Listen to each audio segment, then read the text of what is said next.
Purvanchal university ఇది కేవలం university కాదు, మీ సక్సెస్ స్టోరీకి చిరునామా.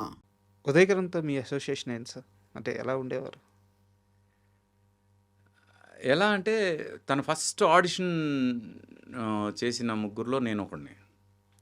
అంటే తేజ గారిని కలిసి ఈ అబ్బాయిని చేయండి బాగున్నాడు అని తేజ గారు మా దగ్గర పంపిస్తే నేను, రమణ గారు, తర్వాత రామానంద్ అని తను కాస్టింగ్ ఇన్ఛార్జ్ మా అందరికి, ముగ్గురం కలిసి, రమణ అంటే పేరు లేని సినిమా రమణ గారు, మేము ముగ్గురం కలిసి తనకు ఆడిషన్ చేసాం అన్నమాట. అప్పటి నుంచి పరిచయం.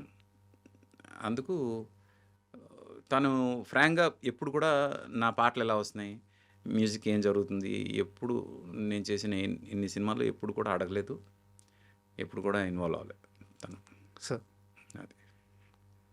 అది చనిపోయినప్పుడు కోపం వచ్చిందా, బాధ వేసిందా, ఏమనిపించింది?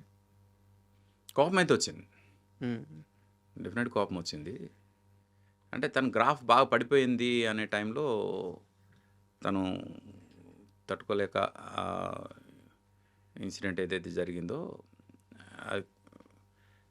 తను ఇప్పుడు బతికుంటే ఓటీటీలో చాలా పెద్ద స్టార్ అయిపోయేవాడు సార్. నా ఫీలింగ్ అయితే. కరెక్ట్. ఇంకోటి తనంటే ఇష్టపడేవాళ్ళు కూడా చాలామంది ఉన్నారు, ఎక్కువ మంది ఉన్నారు సార్. అందుకు ఫెయిల్యూర్స్ వస్తాయి లైఫ్లో, కానీ ఒక బంతి కింద పడినప్పుడు ఎంత గట్టిగా పడుతుందో అంతే గట్టిగా పైకి కూడా లేస్తుంది. ఆ లేచేంత వరకు మనం అవకాశం ఇవ్వాలి, టైం ఇవ్వాలి. ఆ టైం ఇవ్వకపోతే ఆ కింద పడింది కిందే ఉండిపోద్ది. అది ఉదయకిరణ్ చేసిన తప్పని నా ఫీలింగ్. అందుకు కోపం వచ్చింది అతని మీద. బట్ నాకు ఒక డౌట్ సార్, ఉదయకిరణ్ ట్రావెల్ అయిందంతా కూడా మామూలు మనుషులతో కాదు, రోడ్డు మీద పనుక్కునే రోజు నుంచి కోట్ల రూపాయల రెమ్యునరేషన్ తీసుకునే స్థాయికి ఎదిగిన తేజ గారు అవకాశాలు అందిపుచ్చుకోవడానికి ఎన్ని ప్రయత్నాలు చేశారు. ఒక ఆర్పి పట్నాయక్ గారు, ఒక వీఎన్ ఆదిత్య గారు, అంటే మనిషి ఎలా బతకాలి, ఎంత స్ట్రాంగ్గా ఉండాలి అన్నీ తెలిసిన మనుషులు మీరంతా.